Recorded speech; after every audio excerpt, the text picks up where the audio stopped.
we're engaged with customers and actually listening, there are a few ways that we can consciously improve our listening skills. And in fact, there are a number of barriers that often prevent us from becoming better listeners.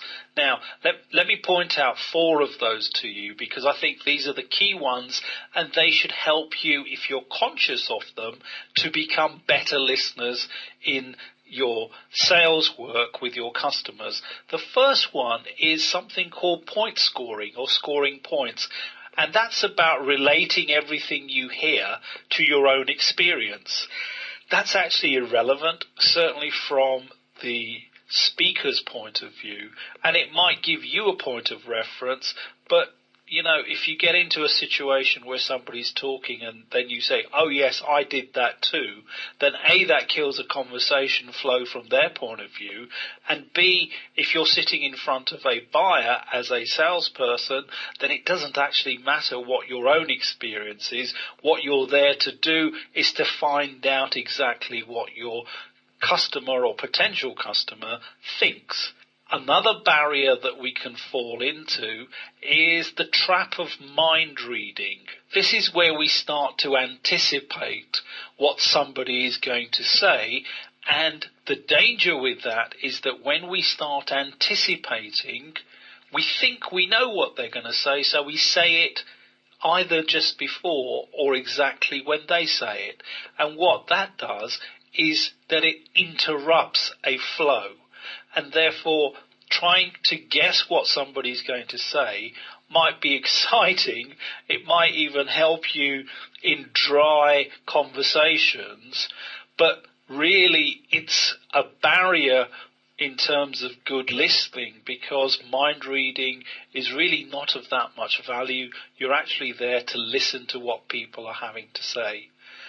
Another trap that salespeople regularly fall into is, especially if you're meeting someone senior, what you don't want to do is appear like you're not well prepared for the meeting, or that you perhaps are having difficulty in keeping up with the conversation, which could be in terms of understanding, or it could actually be for some other reason. So you actually start thinking about what you're going to say next, and that's called rehearsing, getting your next question ready regardless of what the answer to the last one is, so that you don't look like you weren't paying attention. That's a real trap, and you need to watch for that, because in fact you should be listening to what the answer is to the current question that you've asked.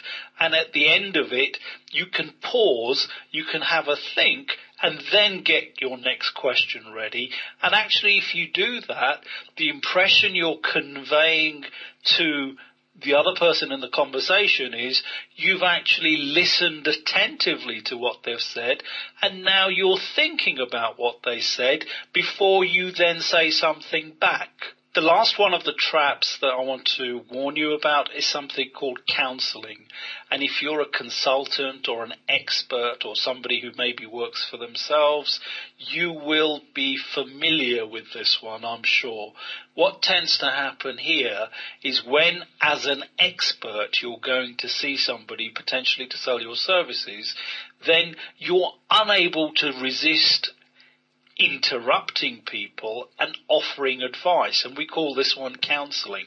When you're sitting in front of people and they start telling you about issues or problems, there is a tendency that we immediately, because we can see the answer and genuinely we want to help, there's no malintent behind it, but what actually happens is if you start offering advice, A, that interrupts what the person who's speaking is saying, and B, the other thing that doesn't work with that is if you start telling people what you think, then it kills the conversation from the original point of view where you were trying to take it. So there are 4 barriers there that I want you to be careful about, which will help you to improve your listening skills. So don't do point scoring, don't do mind reading, forget rehearsing your next question, and don't be tempted to counsel people.